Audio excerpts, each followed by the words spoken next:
Vinny, all my love from South Philly. Mwah. Peace out, pal.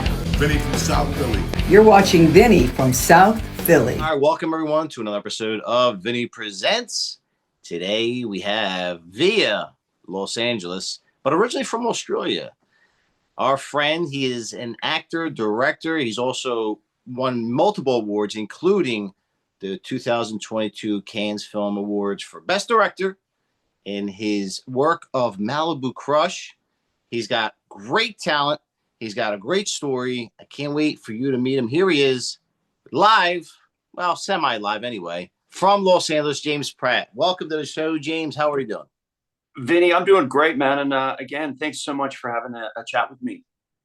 It's my pleasure, and I'm really looking forward to this. I've been waiting to do this for quite some time. I'm so glad to come to know you, and let's get right into it. Now, originally, as I said, you're originally from Australia, and you're out there in the place where it all happens. You know, the great ground zero, as I call for entertainment, Los Angeles. And tell us your journey, man. How'd you get started?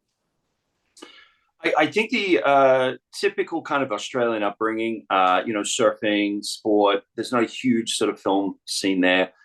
Straight out of high school, studied acting, which looking back at the time, I didn't take as seriously as I was very lucky to do.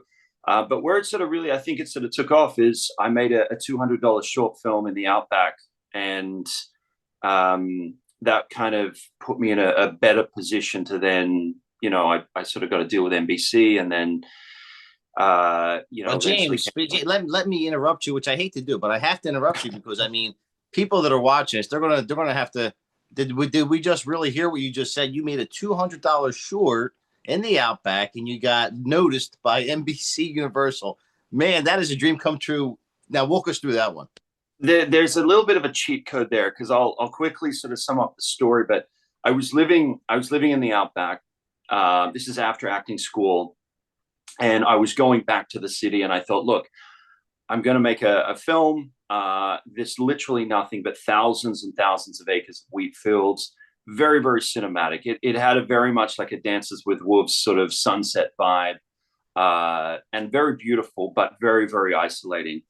And the $200 budget was $100 in catering and $100 to borrow this camera off this lady that was shooting rugby league matches an hour away at this small town. So I pretty much wore all the hats, like writer, director, actor, producer, because not that I wanted to, but they're just, as you know, Vinny, there's not much of a talent pool in a very small country town. I convinced some radio guys that were out there to be the main actors. And long story short, it was about 17 minutes long, and it looked stunning because I had this art direction, which essentially would cost a lot of money to do. And I'm talking, dusty roads, sunsets with 1,000-acre wheat fields swaying. And even like this crop duster plane flew over that was spraying these crops and decided to land mid-shot. So I edited it and put it all together. And then it got into NBC Shorts Fest that year in San Francisco and did really well. And from that, I actually got a call or an email from NBC Universal just saying, look, we really liked your short film. Like, do you want to come and have a meeting? At that point, I was still fairly green, and I went to this meeting, and they were like, do you have a feature film script version of this? Like, they were talking in, I think they thought I was much more than I was at that time, because they were saying things like, oh, you must have had a lot of money to shoot this. You kept it on budget. And I'm thinking, yeah, I'm not going to tell them that I was living there. I didn't actually take a crew out there. And they were saying things like, well, obviously you would have a feature film version because this is 17 minutes. And I sort of nodded my head. I was like, yes, of course, no worries. I didn't. And where that went was they were like, well, can we see it? And I said, oh, look, I'm just flushing the last bit out. I'll send it to you. Can I have like 5 days? Went back, turned this 17-minute short film into a feature film. And I just remember, because the first meeting I went, they were quite eager Second meeting, you could tell that they'd received my script, my feature script that I'd written in 4 days. Again, I'm very green. It's the first thing out of acting school. And I think they could tell that, yes, like I basically taken the short film and just added like a third act, rushed it out. But they were kind enough, because what had happened in Australia is NBC had just bought this basically production company that had outward deals called Matchbox. They needed TV shows, and they looked at it like it'd be a great TV show, and it had done well. So I got this deal, even though the script was horrible, and I knew that they knew. Like, I never had a feature film script at the beginning, but yeah, it's called New York Model Agent. And I haven't been out since to where I shot it, just because life gets and takes off and everything. But yeah, that's the $200 short film. James, you've proved my point, which I've said for years. You got to fake it till you make it. up until they asked for a script, the script. Yes. It's so funny you say that, because I've often fantasized the same thing, because I just finished a short of my own, and I'm like, I wonder if someone might ask for a feature, like if they might. Well, where's the feature, or what else do you have? So I'm like, I better have a backup plan. After that whole thing happened, of course, now you really caught the bug. Now you're all in now at this point. Obviously, after having that meeting and going through that like really once in a lifetime kind of experience, I think, for a lot of people. What happened next? How did you make the segue into, Australia, all the way thousands of miles to sunny California? It's a good question, because at that point it was like, getting an agent, and then starting, as you put it, starting to take it a little bit more seriously. And I mean, look, fast forward to actually getting to the US, you have to get the O1 visa, and there's let's just say the less exciting things, getting the visa and those things. But probably I would say the big thing that happened is starting to learn. Like I said, I went to acting school, and then starting to learn what goes on behind the camera. So learning how to produce, learning how to edit, learning how to do those things. And as independent film, especially right now, has just been getting more and more the flavor of the month, I would say. It's because if you can wear more than one hat, you can create your own content now. So I think, by the time I'd come to LA, and I find this with a lot of actors that come from Australia, because there's not a lot of work in Australia, they learn to do more than one thing, write, direct, act, produce. And so when they do come to a great place like California and LA, when there's so much work, they can really sort of sharpen their toolbox. So if they're not acting on set one day, they can be producing. And when they're not producing, they can be writing. And I think that's just the way cinema is going at the moment. And I would have to agree, because everyone that I speak to, not just on this show, but also personally, says the same thing. You have to be very versatile, and you have to wear a lot of different hats, as you said. And that's good. That's a good thing, because that'll keep you in the game, so to speak. And yeah. I also agree that independent filmmaking is where it's where it's at. I mean, I have a special affinity for it, and I don't think there's any way other to say now is a very interesting time across the country as far as filmmakers that are just shooting things that are amazing for very cheap. Now, you're an anomaly, of course, with a $200 budget, but people are filming every day. They're doing it from every corner of the country, I think every corner of the world. And now the technology is so great that you could put something up there. There's plenty of platforms, and the beauty of it is they're all fighting for content. So that puts an independent filmmaker or a creative person like yourself in a great position, I think. Yeah, and what's wild, Vinny, is I was looking at some of the cameras they were using for Sundance this year, and I believe it was 2 or 3 of the finalists for Best Feature Film. That was shot on the Sony FX3. So anyone that's asking what's the Sony FX3, it's like a $3,000 camera. And so it's like 10 years ago, you'd need a ARRI Alexa and $150,000 camera setup to shoot something that was, let's say, quality and going to be broadcast. Now it's like a $3,000 camera is getting you a finalist at Sundance, and Netflix and all those streamers will take it.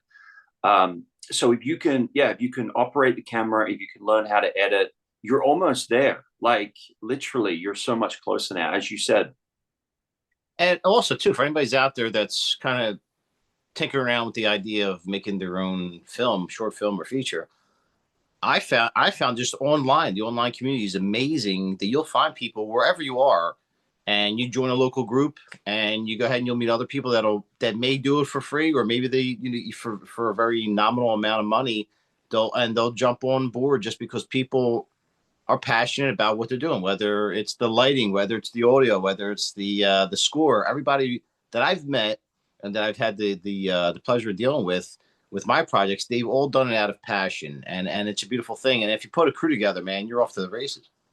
Exactly. I remember I met this guy in LA, and this is like with that what you were saying, this online sort of forum.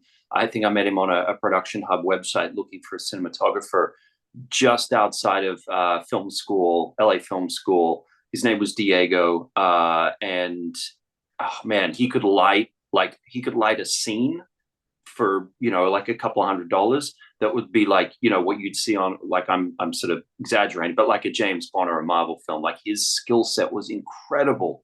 But the thing is that he was in that indie space. Like, he was not at one of the studios. So if you bump into someone like that, all of a sudden your film's going to look amazing, and it's in that indie scene.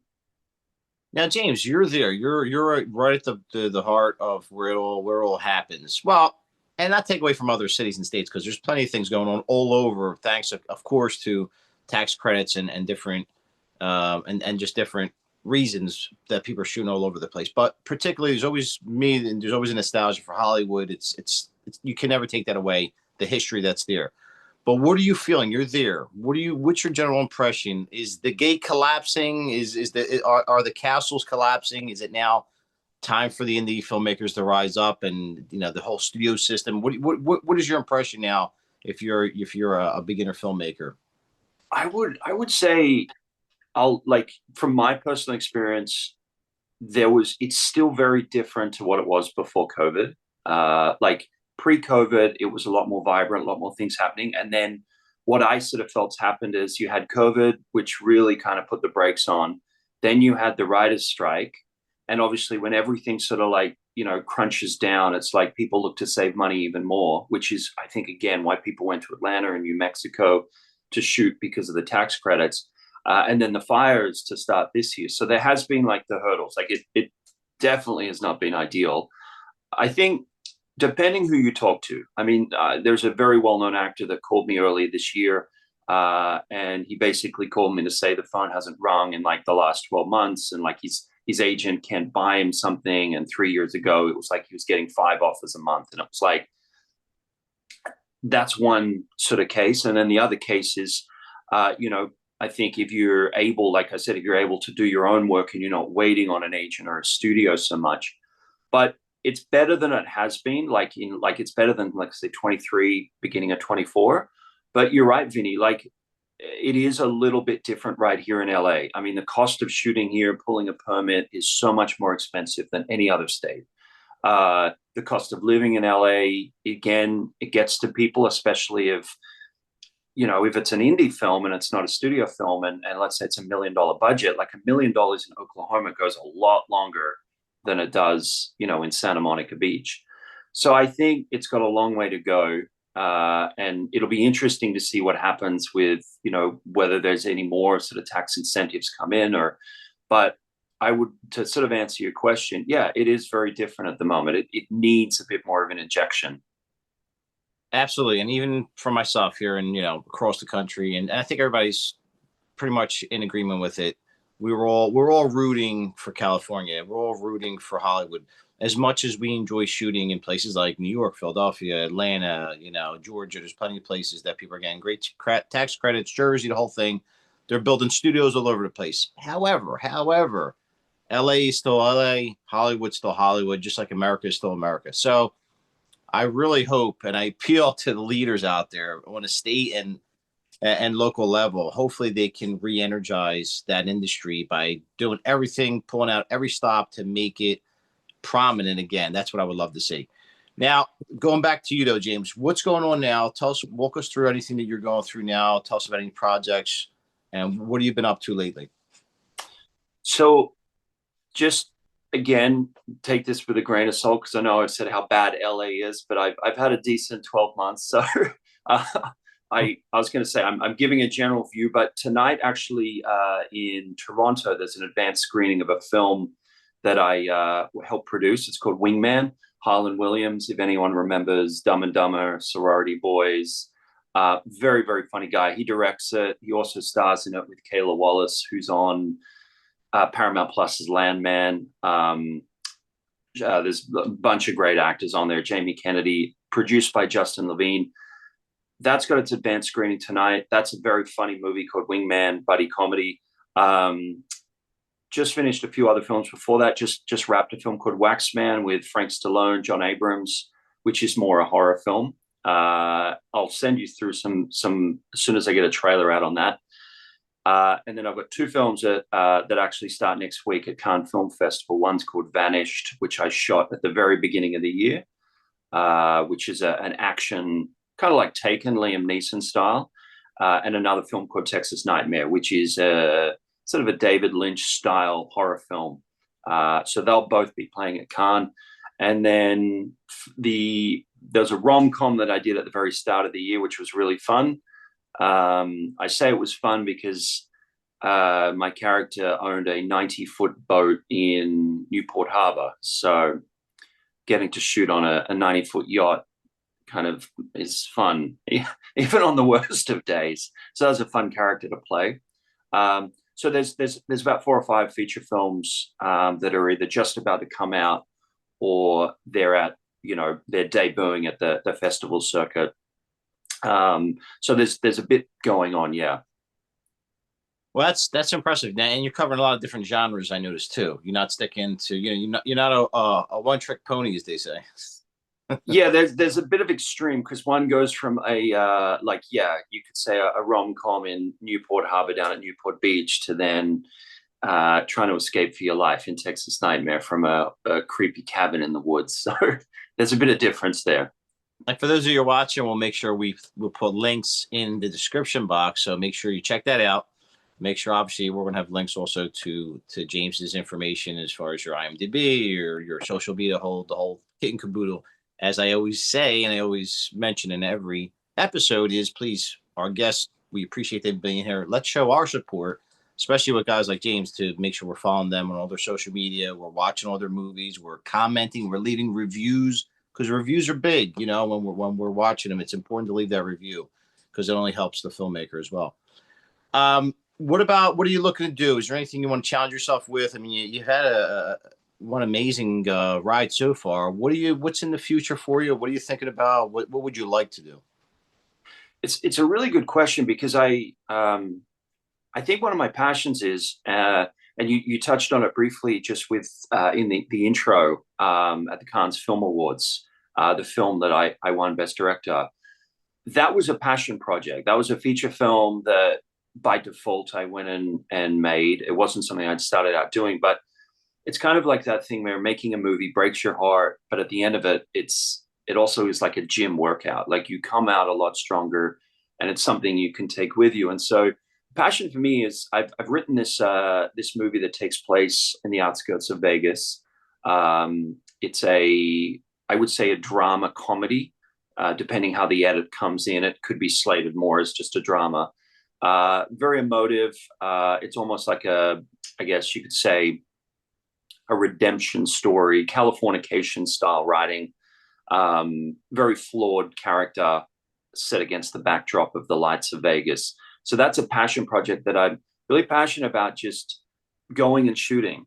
Not trying to piece it together to start with distribution and MGs and kind of waiting for the perfect moment. It's more just something I'd love to shoot just after summer this year. And really ride that ride, a little bit like with Malibu Crush, like start to finish, maybe have to wear multiple hats just to keep learning and just to basically give myself that challenge as well. That I feel like it's a great feeling when you finish making a film, and a film that you're passionate about. And certainly when you're in it for the right reasons as well. I mean, you're just speaking with you, James. I mean, you're very motivating, because you can just tell your passion's there, your love for storytelling and your love for the whole cinematic experience. So, I mean, that's what I love, man. It's a kindred spirit to me. So I wish you all the luck in the world. I think we're going to be seeing a lot more of you, and I'm very privileged to have the opportunity to interview you. Oh, thank you very much, Vinny. Yeah. Well, I mean, just a question, because I see a lot of posters behind you. I mean, what's your top 5 films? That's a good question. Now you're asking. I'm glad you brought that up. You got some good posters, though. Yeah, yeah. I literally picked them out myself. You know, I had designed the whole thing myself. But there's so many good ones. So it's hard to say what the number one is. So I'll just, not in any particular order, but of course, one of my top favorites was Sunset Boulevard with Gloria Swanson.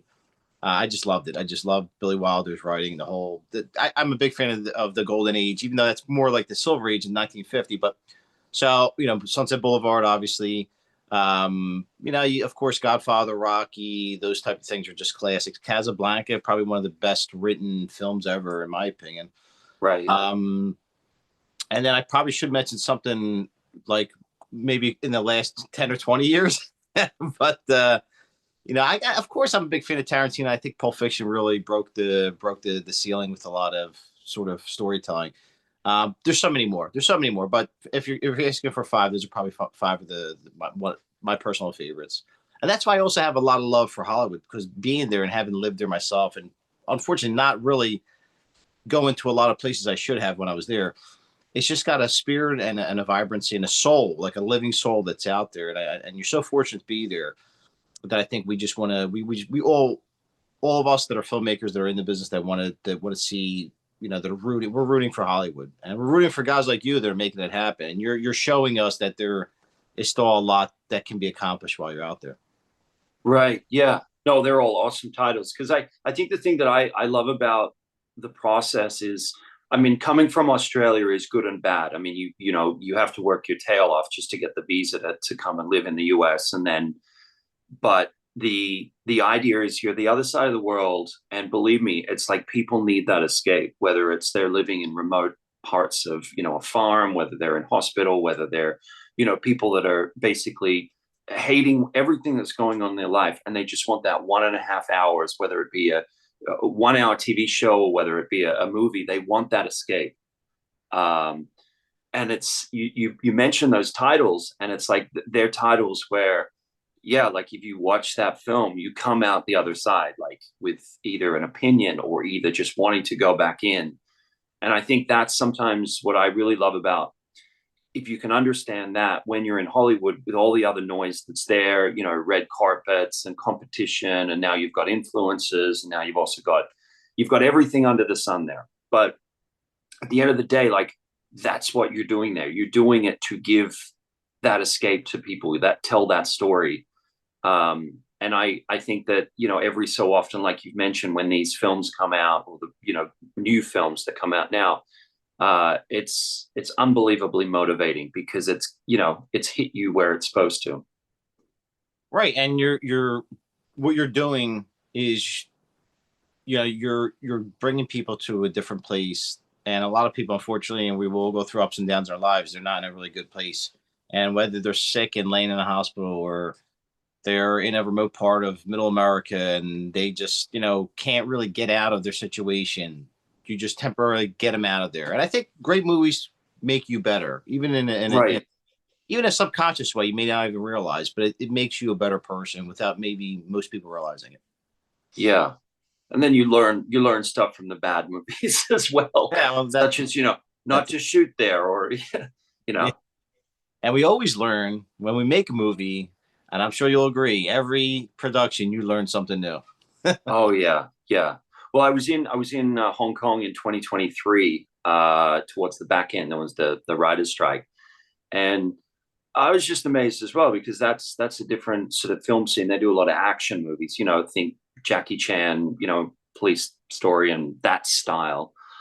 But there was these $50,000, $80,000 feature films that these people were making, mainly just in apartments.